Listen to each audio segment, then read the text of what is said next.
Bonjour à tous et bienvenue pour une nouvelle émission. Aujourd'hui, nous accueillons Monsieur Lucas Daniel, directeur du Jardin botanique. Bonjour. Et une élue aussi, Madame Grondin-Claudette. Bonjour et bienvenue. Bonjour.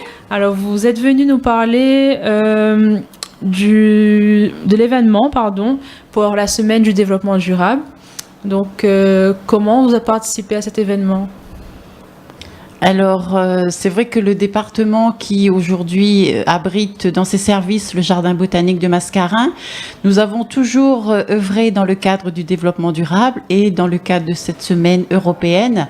Nous avons un programme très intéressant dont je laisserai Monsieur Daniel Lucas vous présenter. Ok. Oui, en fait, c'est une histoire qui se renouvelle tous les ans.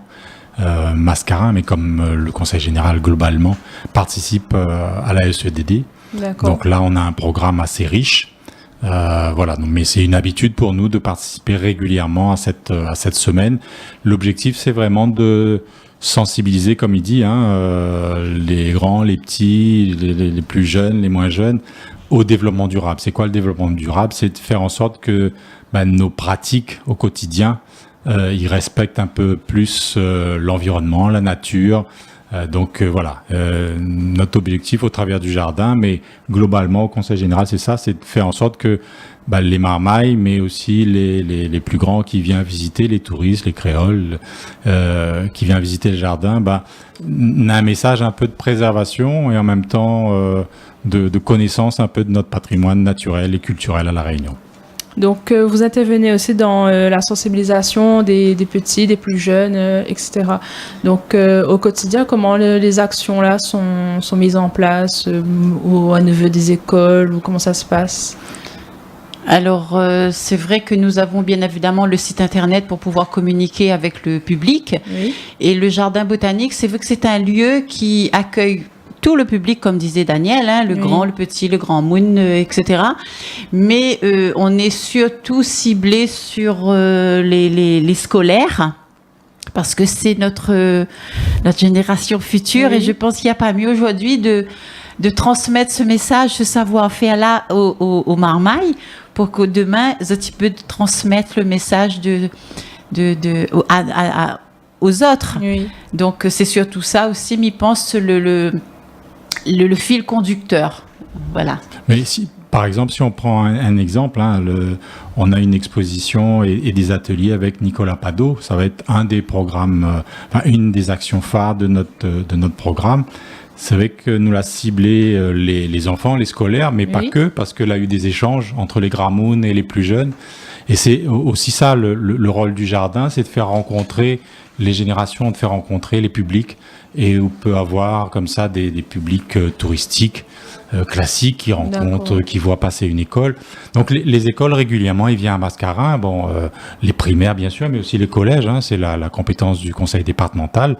Il vient, on a avec Jérémy Beaurepaire, a été en contact avec Zot, on a un service pédagogique.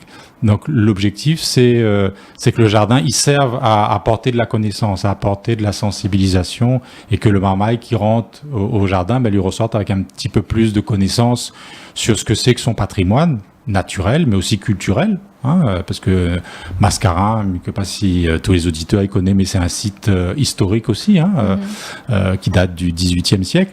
Donc que le marmaille, que le visiteur il ressorte avec un petit peu plus de connaissances et que lui dit à lui, oui, La Réunion, c'est aussi un patrimoine et il faut le préserver. Donc la SEDD, il veut dire, au sein du Conseil général, nous fait ça toute l'année, mais là, c'est une espèce, comment il appelle ça, de projecteur, de mise en avant dans le cadre d'une manifestation qui déroule au niveau national, voire au niveau européen.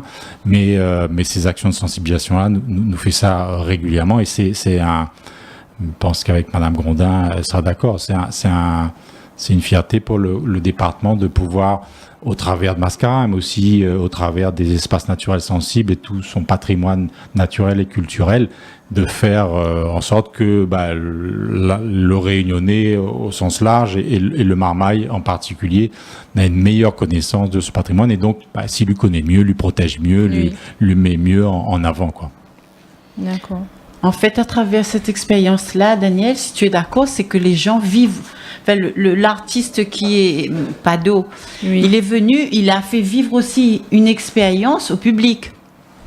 Et je pense qu'à travers son exposition et à travers les ateliers que lui a mis en place, lui l'a retransmis, voilà ce que l'expérience que lui a vécue avec ce public-là. Oui, tout à fait. Et nous, au niveau du département, c'est vrai que tous les ans maintenant, dans le projet de notre mandature, nous a mis en place ce dispositif pour pouvoir justement valoriser tout ce qui est la culture, mais aussi, comme disait Daniel, tout ce qui est le patrimoine naturel, cette richesse, cette biodiversité que nous avons. Et c'est tout ce maillage-là aujourd'hui qui fait que le focus sur le jardin avec Pado, que l'est mis en avant. Mais c'est une exception, oui. Mais après, c'est des choses qui peut être reconduites sur toute l'année, parce que je pense qu'aujourd'hui, quand on parle de développement durable, c'est des choses que nous faisons de manière quotidienne et c'est quelque chose que les institués. Et aujourd'hui, quel que soit le public, le Réunionnais ou le touriste qui arrive à la Réunion, pour lui, le jardin botanique aujourd'hui, il est devenu un lieu incontournable. C'est une vitrine de la Réunion en termes de biodiversité, en termes de patrimoine naturel, en termes de savoir-faire. Et aujourd'hui, je pense que l'important déjà que Radio Piquant y invite à nous pour que nous puissions en parler. Oui, parce que Nena aussi sur le site du Conseil général et aussi sur le site du jardin, mais en passant par une radio, mais je pense que nous aura un large public qui pourra entendre. Et l'objectif, c'est d'inciter les Réunionnais à venir voir à nous aussi au jardin. Alors, juste petite précision, on nous parle beaucoup de Nicolas Pado. Oui. Juste rappeler que la SEDD, c'est du 5 au 15 juin. Mais l'exposition et les ateliers de Nicolas Pado va durer jusqu'au 30 juin. Mais n'a point que ça. Nous aura aussi des ateliers avec une association qui s'appelle les Rencontres Alternatives. Donc ça, c'est intéressant avec aussi l'idée du carnet de voyage. Le jardin, il ouvre au voyage. Et je pense que l'important aussi pour les Réunionnais de sortir un peu de temps en temps et de voyager un peu de temps en temps. Donc, les ateliers créatifs, donc rencontres alternatives. Nous avons aussi des contes avec une dame qui s'appelle Brigitte Perrault, qui va parler de Tiloup, l'enfant de la forêt. Donc ça aussi, avec les dates que Zati peut trouver sur le programme, il peut revenir là-dessus après. Et puis également, dans le cadre de la SEDD, nous l'a convié, nous l'a organisé une conférence à 2 voix, comme nous dit, avec d'un côté quelqu'un que nous connaissons au conseil départemental, c'est Bernard Leveneur, qui est le directeur du musée Londière, que l'a accueilli il n'y a pas longtemps une exposition sur les artistes et les héros de la Réunion. Et également 2 personnes du parc national, que va justement présenter à nous un peu les hauts au travers de la démarche artistique, mais aussi au travers de la valeur patrimoniale des pitons, des siècles, des remparts, des forêts que nous Nena. Et donc voilà, le focus sera mis un peu là-dessus. Et terminé, après nous pourrons revenir dans le détail si vous veut, sur le fait que nous mettons aussi en avant la cuisine et en tout cas le côté culinaire au sein du jardin avec un restaurant qui est sur place et qui peut accueillir les personnes qui viennent visiter, parce que si nous prend vraiment le temps, il peut rester la journée au jardin, quoi. Donc il faut... Non mais oui. Ah oui, au jardin, quand on nous parle, il y a tellement de choses à voir. Et on est tellement curieux.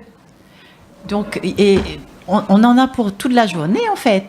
Et c'est ça aussi, je pense, qui fait aussi la richesse de cet espace.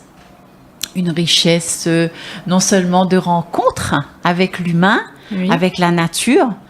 Et aujourd'hui, à travers le programme que les proposé, que c'est un programme riche. Donc, voilà, ça invite aussi à la découverte. D'accord. Et donc, comme je l'avais dit, Nicolas, c'est Pado, c'est un artiste.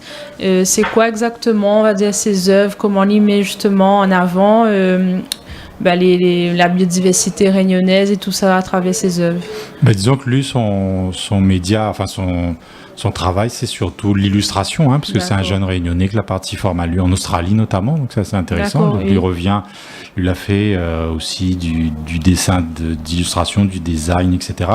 Là, lui intéresse à lui au végétal, et aux formes, aux différentes formes. C'est vrai qu'on prend le temps. Et c'est là nous invite le visiteur, mais aussi nous fait ce travail-là avec les marmailles. Arrête à sauter un peu, arrête de courir, pose là, regarde un pied de bois, regarde une feuille, regarde une fleur. On trouve, et là au voyage, on trouve des formes, on trouve des odeurs aussi. Bon, ça c'est difficile à faire en dessin, mais voilà, Nicolas, c'est surtout les différentes formes que peut trouver dans le végétal, sur les fleurs, les feuilles, les fruits. Et puis son travail, encore une fois, ce que me disait tout à l'heure, il était intéressant parce que lui a mis en place des rencontres intergénérationnelles, comme il dit, entre les jeunes et les vieux, mais aussi lui a parti voir les scientifiques, lui a parti voir donc les scientifiques du Conservatoire botanique avec qui nous l'a travaillé, mais aussi lui a parti voir les jardiniers. Et tout ce monde-là nourrit son travail. Et si tu veux voir quoi il donne, il faut venir du 5 au 30 au jardin pour voir son travail, quoi. D'accord. Et du coup, là, on parle aussi de l'association Rencontres Alternatives. Et lui, en fin de compte, c'est quoi? Il consiste un peu son événement? Disons que là, c'est... comment dire? Déjà, l'objectif de Rencontres Alternatives, en tout cas dans cette semaine du développement durable, c'est de redonner vie à du matériel recyclé. Donc, je t'y prends du matériel recyclé, ça peut être des palettes, ça peut être plein de choses. Ça va être fabriquer carrément le carnet de voyage. Nicolas lui propose davantage un carnet de voyage dessiné. Là, les gens vont pouvoir participer aux ateliers. Je me rappelle, c'est le mercredi 6 et le samedi 9. Ça va pouvoir faire un carnet de voyage vierge. Après, ça va dessiner dessus. Donc, en matériaux recyclés. Donc, on a plein de choses qu'il peut utiliser pour faire un carnet de voyage. Et toujours en appuyant les ateliers que nous fait. C'est pas quelque chose de... C'est en lien avec le jardin. Donc, on aura aussi une déambulation, une promenade dans le jardin pour découvrir les collections. Et ça va être ça. Chacun, il pourra repartir avec son carnet de voyage. Et la liaison avec Nicolas Pado, c'est le voyage. Voilà. Chacun, en fait, quand il construit son carnet de voyage, c'est sa propre inspiration aussi qui est mise en avant. Par rapport aux matériaux qu'ils utilisent, la créativité. Donc, voilà. Après, c'est vrai que l'enfant, à travers ses idées à lui, il va traduire ce que lui voit par rapport à ce que lui a observé dans le jardin ou à la matière que lui travaille.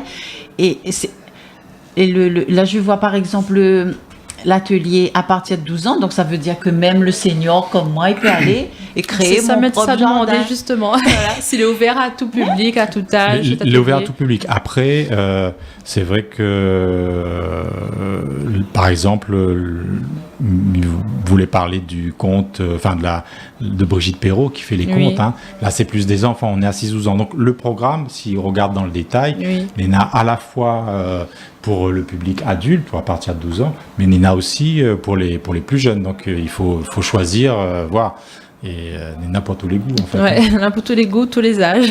Voilà. C'est vrai que même si nous en avons 50 ans et plus, nous avons gardé quand même l'âme d'enfant. Donc, venir aussi écouter les contes. Non, après, ne va pas refouler du monde, mais c'est pour dire que, en priorité, si, ou une famille, ou dit, quoi mon marmaille de 6-7 ans, il pourrait faire, c'est une activité prioritairement destiné à ce type de public-là, mais c'est ouvert à tout le monde, bien sûr. D'accord. Après, en général, avec le jardin botanique, comme je l'ai dit, tu travailles quand même déjà pas mal avec les enfants. Je suppose que les enfants les cueillent aussi de découvrir de nouvelles plantes.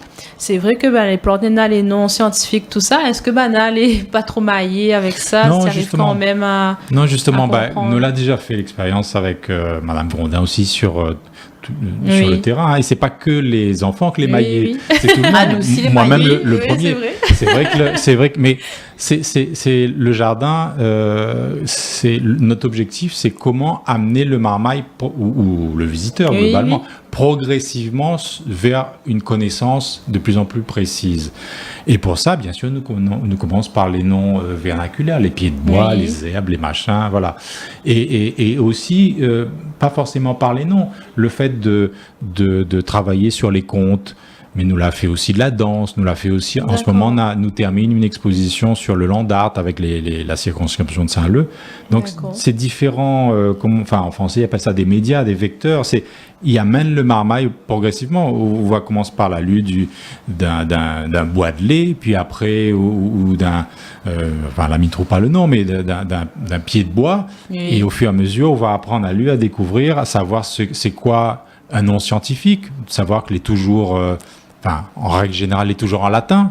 Donc et après, il dit, n'a le nom, n'a le nom de Jean, n'a le qualificatif, d'où il provient. C'est pour ça que sur les étiquettes, par exemple, du jardin, nous avons bien sûr le nom scientifique, on a la provenance, la famille, il vient d'Afrique, il vient de Madagascar, mais on a toujours, quand il existe, parce qu'il n'existe pas toujours, on a toujours le nom vernaculaire, le nom local. Voilà. Mais non, notre travail, justement, nous a des outils pédagogiques comme ça, une équipe pédagogique qui amène le marmaille progressivement. Et c'est vrai que si on commence à part la lutte de Terminalia benzoté ou de Rusia cordata ou de Carissa xylopicron, le marmaille va rigoler un peu ou va pas rester forcément attractif. Donc c'est comment, et ça c'est le rôle, l'importance de l'équipe pédagogique, c'est comment attirer le marmaille, comment attirer et faire rester celui-là. Donc, pour pas que lui court tout de suite. Donc, le côté artistique, le côté ludique, le jeu. Nous, on a des chasses au trésor, par exemple, dans le jardin. C'est une manière de garder le marmaille, de garder son attention. Et c'est vrai que la méthode d'approche avec le marmaille, les différentes, parce qu'il prend, comme Daniel disait, le côté ludique. Et ce que nous l'avons constaté, mais il pense que ça c'est en général, c'est que le marmaille, il a une facilité d'apprendre les choses que les impressionnants.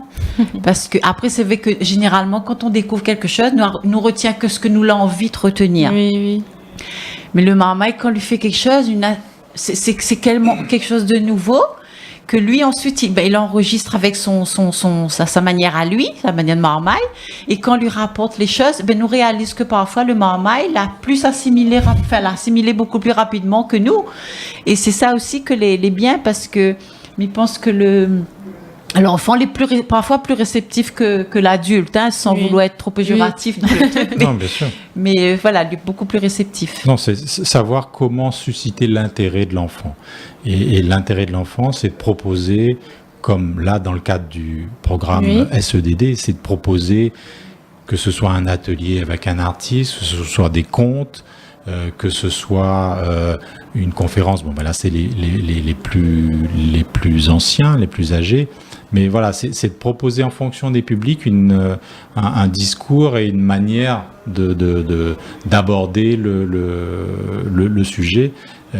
Et ça, c'est un travail. C'est tout le travail de Jérémy notamment et de son équipe au jardin qui va développer des outils, travailler avec les enseignants et faire passer les messages. On a beaucoup d'enfants, d'enseignants qui viennent sur le site, et ça c'est une bonne chose. C'est le public cible, c'est notre priorité. Et c'est les adultes de demain. C'est vrai. Oui. Et en même temps, si les enfants d'aujourd'hui et les adultes de demain et les adultes d'aujourd'hui peuvent rencontrer Azote, c'est bien aussi. Tout à fait.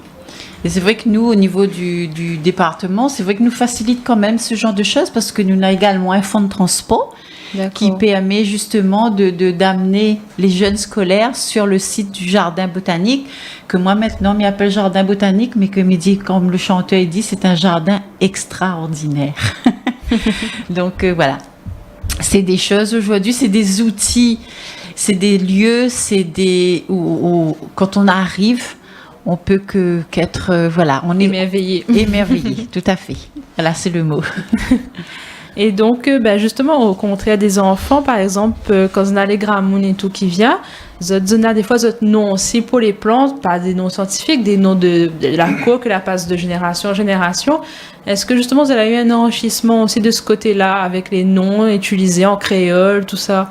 C'est exactement le travail de Nicolas, hein, Oui. mais nous fait ça aussi l'équipe pédagogique actuellement travaille et depuis 2017 travaille aussi sur les jardins créoles. D'accord. Donc nous avons visité les jardins, travaille aussi sur des arboretums pédagogiques. Bon, on a un que nous l'a développé sur Sillaos par exemple, où là les marmailles pas seulement la planter des arbres dans notre cour, enfin dans la cour d'école, du collège notamment, mais elle a été aussi faire une enquête, et a été aussi voir un peu dans le village, c'était quoi telle plante, quoi ils pouvaient faire avec, est-ce qu'elle avait des propriétés médicinales, c'était quoi le petit nom gâté, comme on dit. Donc oui, la richesse de la culture réunionnaise, c'est aussi ça, c'est aussi ce que l'homme hier, aujourd'hui, un peu moins aujourd'hui parce qu'on a les pharmacies, mais bon, la pharmacopée, il développe aussi. C'est comment enrichir notre connaissance, parce que souvent des fois, comme il dit, le nom créole, il traduit aussi quelque chose. Oui. Un bois de fièvre, tiens, il amène à nous à réfléchir. Pourquoi il appelle ça, ou un bois de tension, pourquoi il appelle ça bois de fièvre ou bois de tension. Donc ça, les anciens ou les gens qui connaissent un peu dans les villages ou dans les quartiers, qui connaissent un peu la flore de la Réunion, ils découvrent ça. Et le fait de rentrer par cet intermédiaire-là, à quoi il servait, comment il utilisait, comment il plante, est-ce qu'il y en a dans les jardins. Donc ça, c'est le Réunionnais, le créole n'a un lien très fort avec son jardin, peut-être plus qu'avec la forêt, mais avec le jardin, ça lui aime bien. Mais nous retrouve dans les jardins les plantes, et là, nous voit, et progressivement, on va dire, tiens, telle plante, comment il utilise, quoi il fait avec, est-ce que c'est une plante qu'il est de la Réunion, est-ce que c'est une plante exotique, tiens, c'est quoi exotique, donc est-ce que c'est une plante indigène, tiens, comment c'est quoi une plante indigène. Nous, on a fait la même chose avec les fruitiers. Explique aux marmailles que, à la Réunion, tous les fruitiers que nous voient dans les cours ou bien sûr les marchés, c'est des plantes exotiques. La marmaille dit, non, les litchis ont toujours été là, c'est une affaire, il connaît, c'est une plante indigène, donc les venus naturellement. On dit, non, ça a été importé par l'homme. Donc là, progressivement, on va introduire des notions d'indigénat, d'endémicité, des choses comme ça, et le marmaille, il apprend des choses, quoi. C'est vrai que parfois on a beaucoup de confusion entre endémique, indigène, etc., exotique, et c'est vrai que l'important d'expliquer tout ça aussi aux enfants, aux adultes aussi, parce que nous-mêmes des fois nous maillons un petit peu en un petit coup peut-être. Un petit rappel. Exotique, c'est tout ce que l'homme l'a amené sur la Réunion, sur un territoire. Donc effectivement, tous les fruitiers, la pomme latanier. Parce là déjà. Sillaos la pointe. La pointe, mais il faut.